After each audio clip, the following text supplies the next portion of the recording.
એમને આજે તુલા કરવાની છે. આવો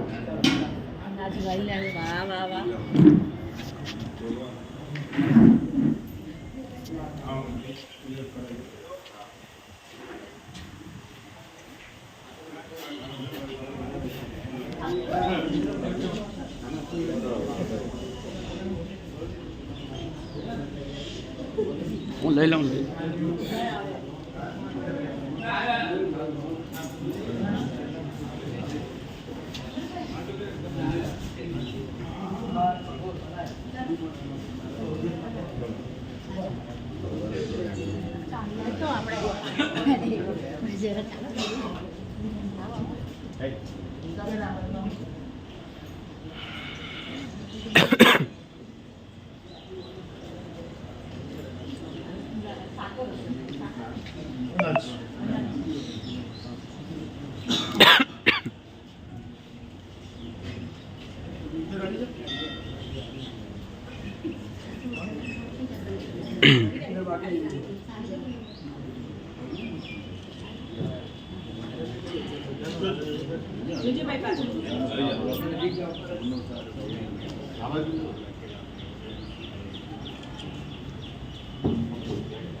આમાં બેસવાનું છે.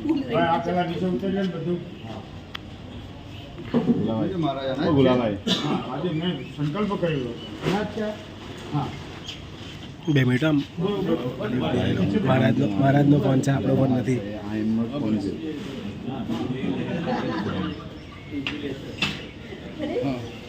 હવે બેસવાનું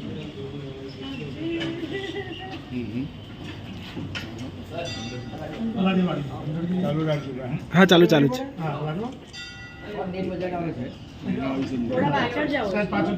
થોડા પાછળ હજી.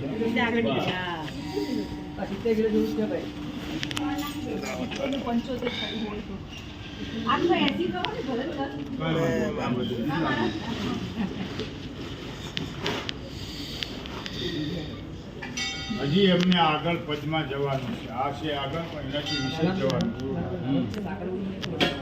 તમે એવા આશીર્વાદ આપજો એટલે હવે સીધા દિલ્હી મંત્રી બની ગયા. આજે અમારે મુકેશભાઈનું તુલાદાન અટલ આશ્રમમાં, જેમાં એની રાશિ પ્રમાણે ઘઉં અને ચણાની દાળ સાથે સાકર 5 કિલો મૂકી દઈ. મિત્રો, તુલાદાન કરવું જોઈએ આપણે અવશ્ય. અને એ અન્નદાન છે. કોઈ પણ પ્રકારની ગળર બાધા નડતર હોય અને વિજયી થવા માટે તુલાદાન સર્વશ્રેષ્ઠ દાન છે. અને હું એવું કામના કરું છું કે એમનો બહુમતીથી 400 ની પાર, હું તો કહું 430-40 સુધી આવી જોઈએ, પણ 400 ની પાર આપણે વિજય મળે એવી આપણે પ્રાદેશિક દાદાને પ્રાર્થના કરીએ. જ્યારે દિલ્હી હશે અથવા તો મને ખબર નહીં, ત્યાંથી મને મેસેજ આવ્યો, બાપજી શું કરો? 2-4 રાજકીય ક્ષેત્રે નામ નથી આપ્યું તો પણ મેં કીધું નવું કોઈ વ્યક્તિ આવશે જે હકીકત કોઈના મગજમાં નહીં હોય, કોઈના વિચારમાં નહીં હોય, એવી મારી એક જે પ્રાર્થના હતી. અને મેં તરત ધર્મેશભાઈને મેસેજ મોકલ્યો કે મુકેશભાઈનું નામ આવી રહ્યું છે. અને આપણી દાદાએ પ્રાર્થના સાંભળી છે. આપણે પણ એમને ખૂબ જ ભગવાન તંદુરસ્તી આપે ને દેશને, રાષ્ટ્રને, સમાજની સેવા કરી એવી મંગલ કામના સાથે હસ્તે. જય જય શ્રી રામ. જય જય શ્રી રામ. અને બહુ બીજી રહેવા કારણ કે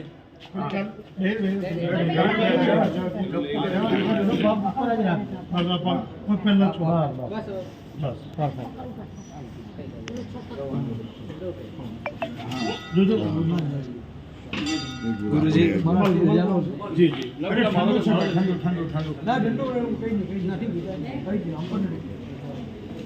એક મિનિટ સાલ ઉઠાવવાની છે. 1 મિનિટ મારી પાસે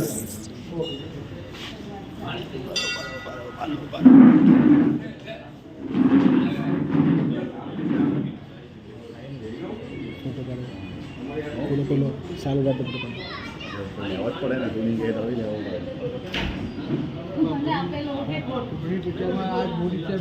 પેલો તમારો વર્ક વાળો એક વર્ક વાળો હતો. આપની પાર્ટી છે ને એટલી બધી સૂચના એટલી બારીક બારીક રાખે એક મિનિટ ખબર નહીં હોય